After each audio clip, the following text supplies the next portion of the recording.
you think Victoria withdrew into her shell because while other people had their partners to help them deal with this new environment, you were occupied? I think I've spoken to her about it, and I think that's part of it, unintentionally, because she also mentioned that she didn't want to feel like she was burdening me with, like, her problems, you know, like, the things that exposed me to her character that I wasn't aware of before. Like, I didn't know she was this much of an overthinker, you know. Obviously, I live in London, she lives in Abuja, and we don't see all the time, but we talk often. But when you talk on the phone or through text, like, you can check in and check out. You're not constantly having to deal with someone's problems. You can call them on the phone and, help them with their problems and then get back to your normal life. Do you know what I mean? So, being here, like, I think she didn't realize how much of an overthinker she was. I didn't realize how much of an overthinker she was. I didn't realize how much she would feel like she was lost.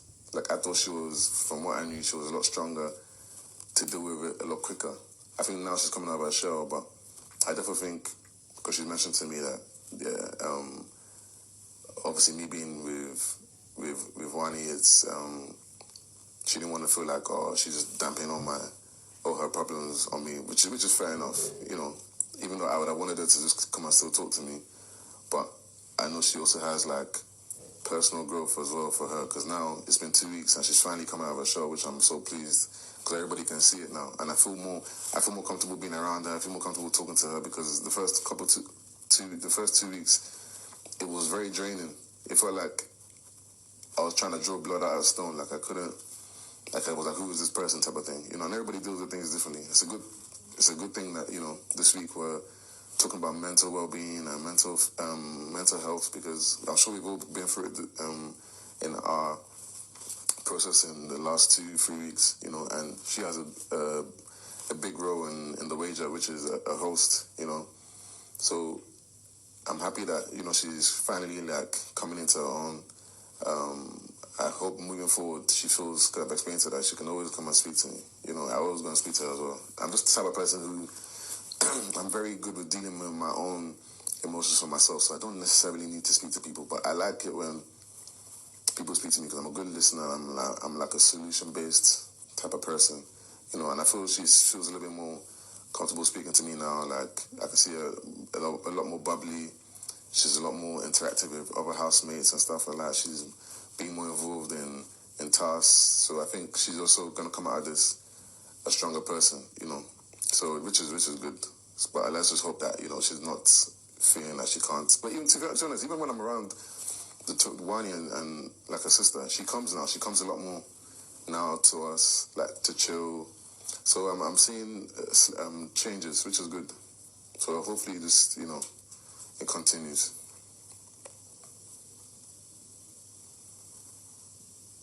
Shaun. Yes, brother.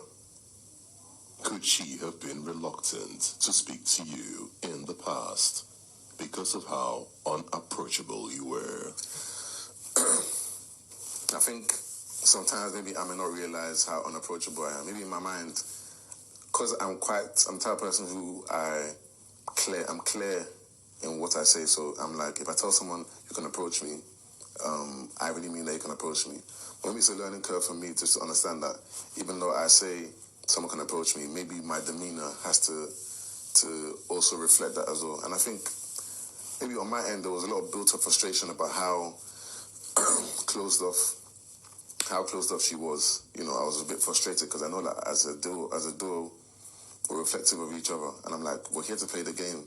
Do you know what I mean? We're here, like, you don't have time for passengers, and I'm that type of person because of how I've been brought up in terms of, like, my just life experiences from, you know, trying to be successful in life and whatnot. Like, if you feel sorry for yourself, you're just going to be left aside. So, because of all the conversations we've had before even coming here, it was frustrating for me because it's like, don't let me carry this duo by myself.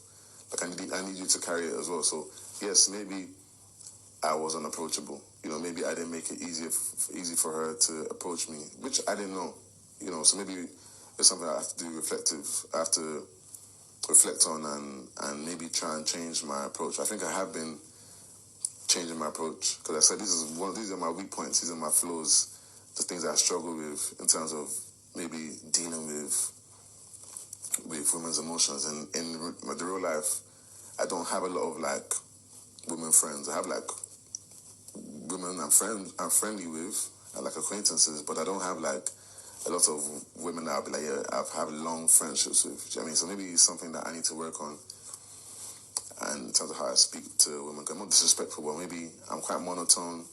I